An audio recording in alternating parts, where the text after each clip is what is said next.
So at the end of each fiscal year, when we look at our total expenditures and total revenue exceeds total expenditures.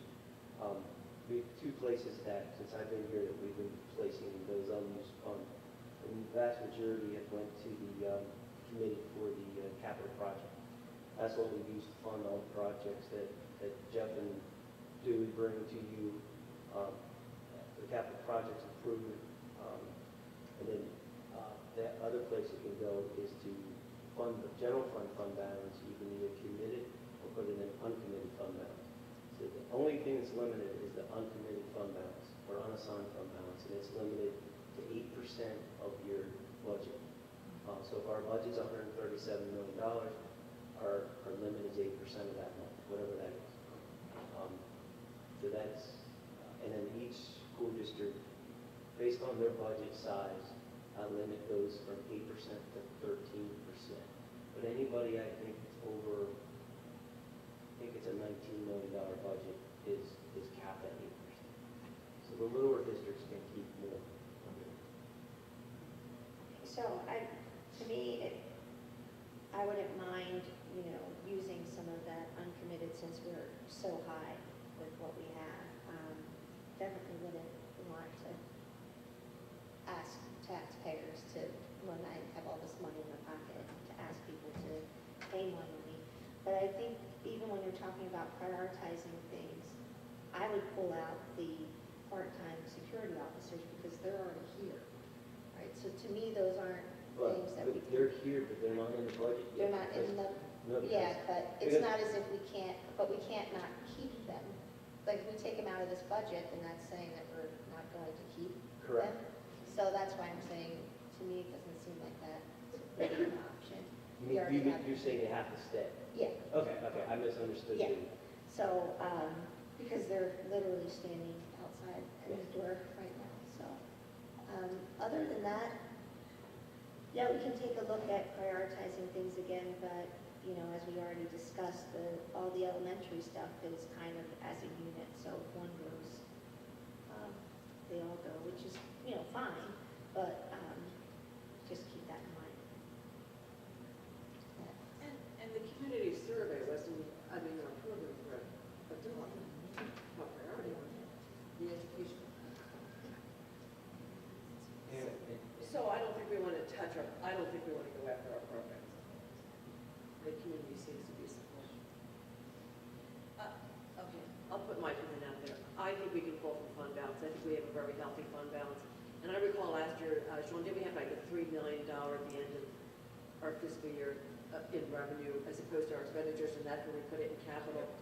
So if we did that last year, we pulled 300,000 out, and we still came out like I think it was it over 3 million at the end of the year? That was 16, 17, 17, 18 was a year we needed to go about these numbers. Right, but we came out 3 million ahead. So I have no problem pulling, what is it, 500,000 out of the fund balance. Just a question, when you guys pull that out, is it something like you penalize for it? No. Or just pull it out? No, just, board has to authorize it, authorize the commitment of fund balance to balance the budget. There's no penalty for that. When you submit a budget to the state showing that, they're fine with that. There's nothing wrong with that. It's just like if you decided this week you're going to buy a new TV and you decide to pull $200 out of your savings account and go do that. So you're using that savings money instead of your recurring income. So where we have to be careful when we look at the whole scope, the world in general, is that we have to be careful using those one-time dollars to plug for a sustainable, where we need a sustainable revenue to pay for recurring costs. That's where we get in trouble. In 300,000 one year is one thing. 500,000, okay, that's another thing. But we get to $3 million, which is what we were kind of into before. Then that gets a little hairy because you're using money that's a one time.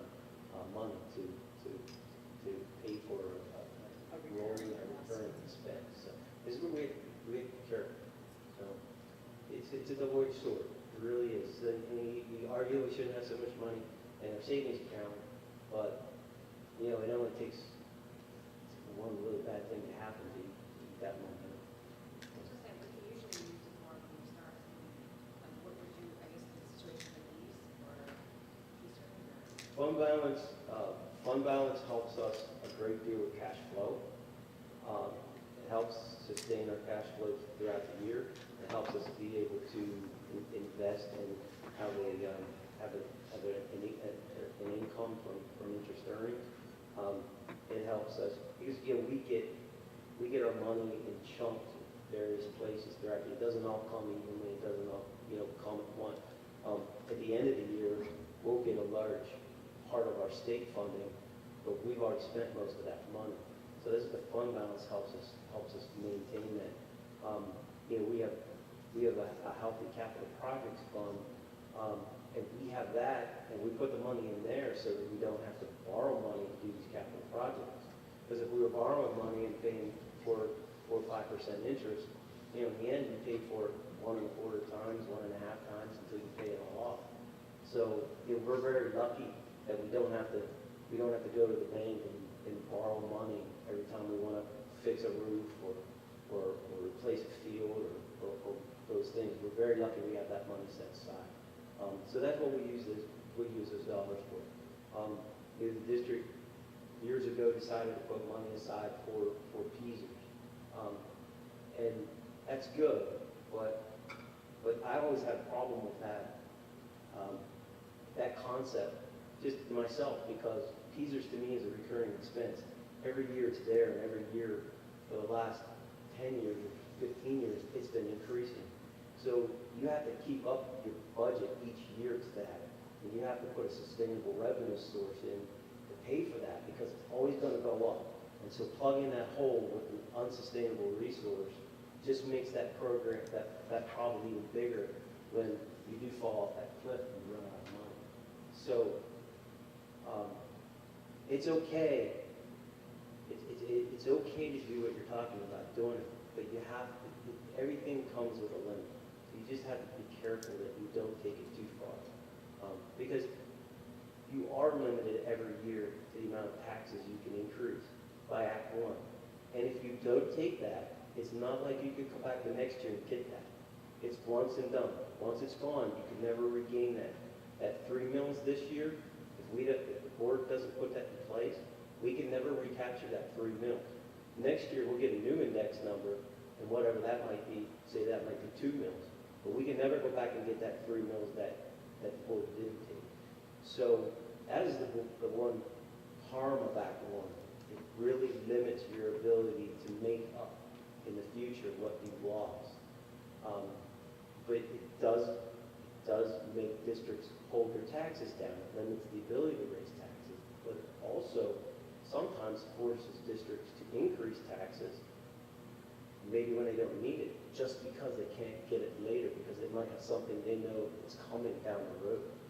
So it's a very hard balancing act, and Act 1 made it a lot harder, not a lot easier, because you don't have that ability to go back and get something that you didn't take. So we do have to be careful. In terms of the capital projects fund, it was initiated roughly at the time that Act 1 came into play in 2006. And it was right after this high school and North Middle School campus project was completed. That was a $120 million project, and it created some significant tax increases across the district in that time frame up to that point. And Dr. Kish suggested, I think wisely so, that we start to collect money in this capital projects fund in order to pay for future renovations. And that indeed was the case. All the elementary schools and the middle schools, other than North, have had significant renovations over the last 12 years that related to the capital projects fund, and were paid out of that fund, rather than increasing taxes per se, or going out for a bond issue, which is part of the reason why the debt service is now 6 years off from dropping significantly. And gonna get to a point in the not too distant future where we have to start that process over again with the building. Buildings don't last forever, so, the debt service will drop off, but at some point, we're going to have to start renovating buildings again and doing that, because systems only last so long.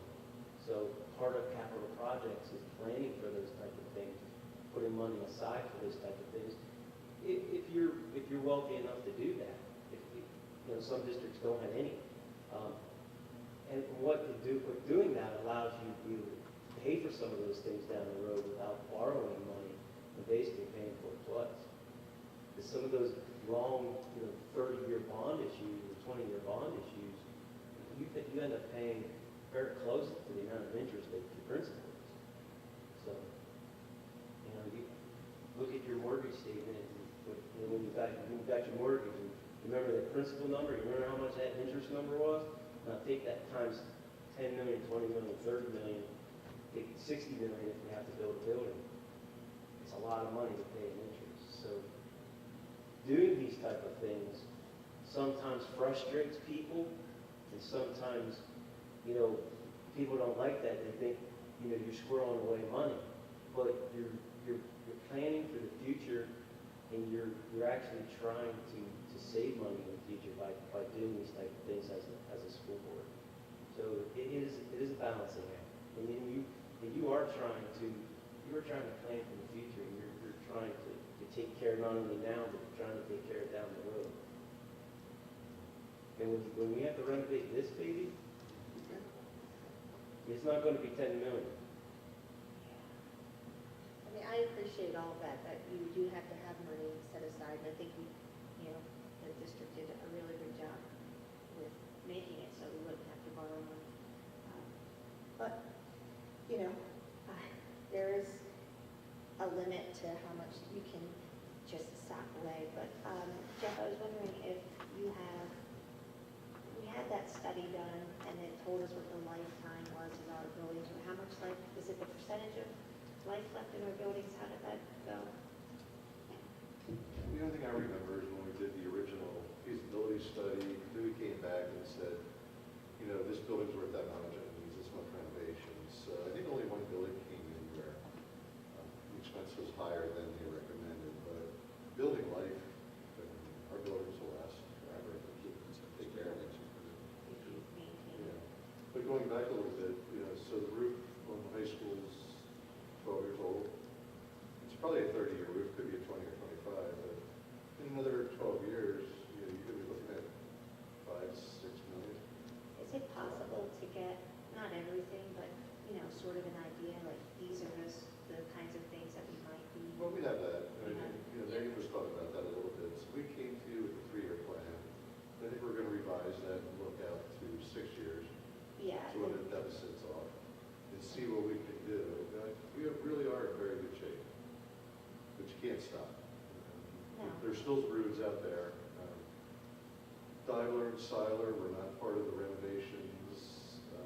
When I came in 2007, they were done around 2000, I believe. So they could be the next 2 schools that we're going to look at in 5, 6, 7, 8 years. Either heating, heat events, window systems. But all our schools are in very good shape. Most of our roofs are done, but not all of them.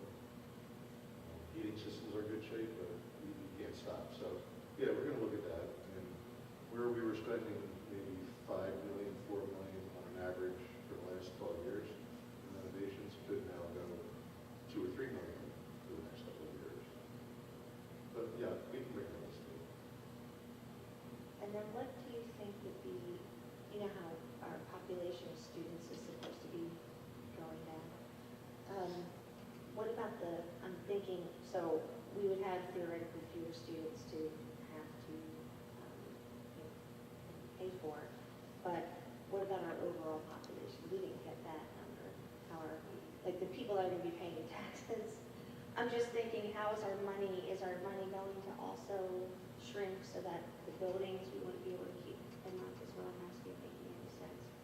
The last population estimates that I saw, obviously the census was in 2010, but Bucks County's percentage increase has not been very large, 2 or 3%. And I suspect that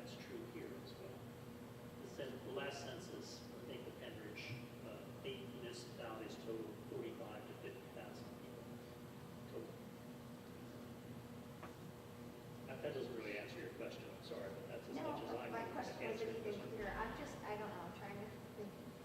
I understand your question. Is the taxes revenue going to decrease along with the? Can you turn your mic on, please? I was just really speaking to John. Well, I was just trying to clarify my own understanding of what Joe was saying, that if the census is going down for our student population, does our tax-paying population go down in correlation to that as well? So our revenue would be affected by also, but it may be a direct correlation, who knows? Yeah. I mean, that's a tough question, I don't know if you can even answer that. I understand what you're saying. And in 2 years, what will be our major source of revenue? Will there be real estate taxes? Or is everything going to go to Harrisburg and be divvied up and then be passed out to school districts? And that's a scary thought, to be honest with you.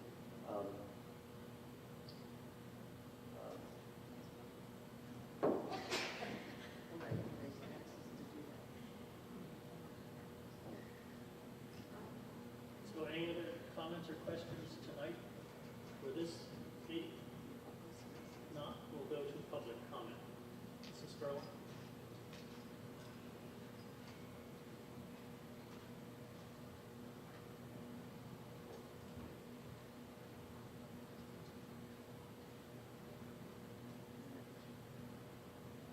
Sue Furlong, West Rockville Township. Several things came to mind. First would be the LRTA arrangement for the different businesses that come in. Generally speaking, municipalities identify an area and then companies choose to move in. What we're doing is cherry picking which businesses receive LRTA if they decide to make some investment. If we have a deficit, I'm not saying don't do anything with LRTA because it is nice to entice a business to come to your area, but by the same token, it doesn't have to be as generous. What you all received from that business was pure 100% in their favor.